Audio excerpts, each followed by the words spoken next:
Shalom, shalom tena pepe de Dieu. Tunawasalimu tena kwa jina la Yesu Kristo na kukaribisha kwenye sehemu ya tatu. Pourquoi ma souffrance? Kwa nini mateso yangu? Na leo ninataka kuzungumzia kuhusu sehemu ya Mungu katika mateso ya mtu. Mungu ana sehemu gani? Ni sehemu gani ya Mungu katika yale unayoyapitia?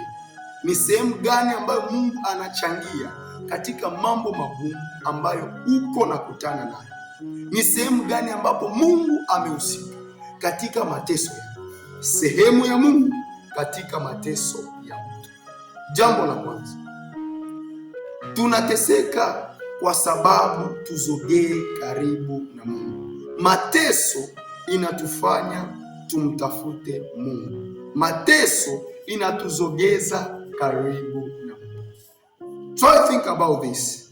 Wakati uko unapitia kipindi kigumu, wakati mambo inakataa, wakati vitu haviendeki, umepima huku vimekataa, umepima huku vimekataa, umetafuta huku vimekataa, umetafuta huku haviendeki. Kwa hicho kipindi, tegemezi moja ambayo unabaki nayo huwa ni Mungu. Na unakutana watu wengi kwa wakati wa shida wanakuwa waaminifu, wanatafuta uso wa Mungu kwa moyo wote na kwa nguvu zote. Bana, mtu hawezi akaja katika uwepo wa Mungu, hawezi akazogelea Mungu. Bana, mtu ambaye hawezi akatafuta Mungu kwa nguvu zote, lakini atakapopitia kipindi kigumu atakumbuka ya kwamba Mungu yupo na atarudia kutafuta uso wa Mungu. Biblia inasema hivi: Mungu alikuwa na taifa lake ambalo alikuwa analipenda. Amejichagulia, nasema Israeli ni taifa langu na ni watu wangu. Lakini taifa la Israeli walipokuwa wakimkosea Mungu, walipokuwa wakikwenda mbali na maagizo ya Mungu, walipokuwa wakikwenda mbali kutoka ndani ya uwepo ya Mungu, hawazishiki tena sheria za Mungu wao, Mungu huwa alikuwa anawatoa katika mikono ya maadui zao.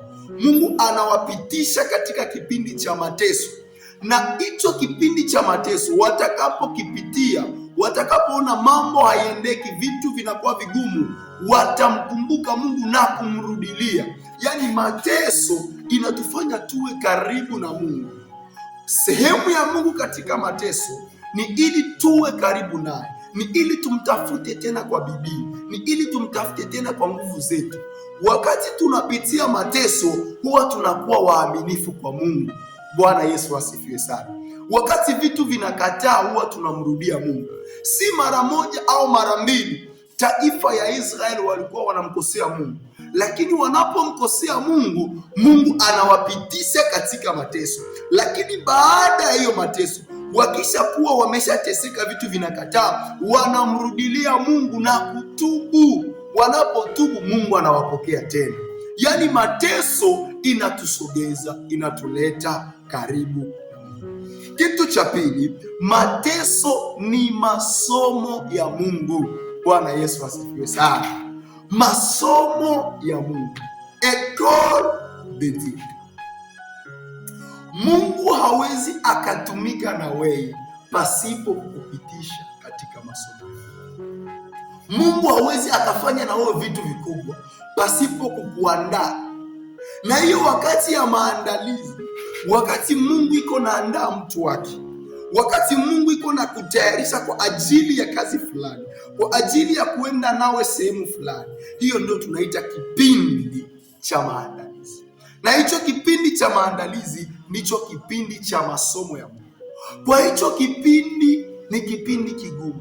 Ngoja nikwambie, hakuna kipindi kigumu, kipindi cha kuvunja, cha kuumiza tena, cha mateso kama kipindi cha maandalizi.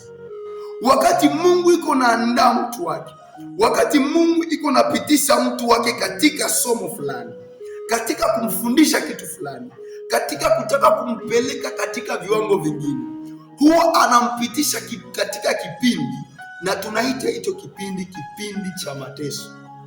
Unajua, pana sehemu tunapitaga na Mungu hadi unafikia kiwango unakosa hata na mtu wa kuelewa. Pana sehemu unaweza ukapita na Mungu unafikia kiwango unatamani kufa.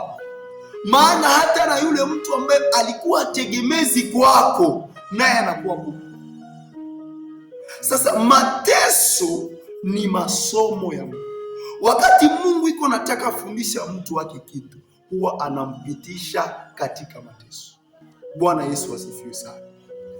Maandiko yanasema ya kwamba Yusufu alikuwa na ndoto. Iko na ndoto ya kwamba atakuwa mtu mkubwa. Aishagaona ndoto. Iko na tafsiri ya ndoto. Lakini itakuwa kuaje kusema Yusufu afikie hatima yake? Ili Yusufu afike kwenye hatima yake inatakiwa mateso. Yaani pasipo mateso Yusufu hatafika kwenye hatima yake. Yusufu akikimbia mateso, Yusufu hatafika kwenye hatima yake. Kitakachomfanya Yusufu kufika kwenye hatima yake ni wakati atakapokubali kupitia mateso. Ngoja niongee na mtu mmoja ambaye anafananishwa na Yusufu, nikimwambia kwamba ili ufike sehemu ambapo unataka kwenda, ili ufike katika viwango ambavyo Mungu ameviweka pale mbele kwa ajili yako, unatakiwa kupitia mateso. Ndio maana mateso ambayo uko unapitia haiko pale juu ya kukuua, hapana. Ile mateso haitakuangamiza, bali hiyo mateso iko naandaa mambo makubwa ambayo Mungu amekuwekea pale mbele. Ili mateso Mungu ameileta ili ikuandae, ili ikutayarishe kwa ajili ya kazi fulani. Pana watu walifaulu baada ya kupitia kipindi cha mateso. Pana watu waliendelea mbele na kupiga hatua baada ya kupitia kipindi cha mateso.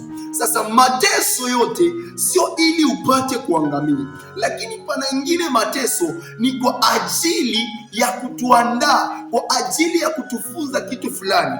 Mungu anapotaka kuwafunza watu wake, Mungu anapotaka kuzungumza lugha fulani na watu wake, huwa anawapitisha katika kipindi cha mateso.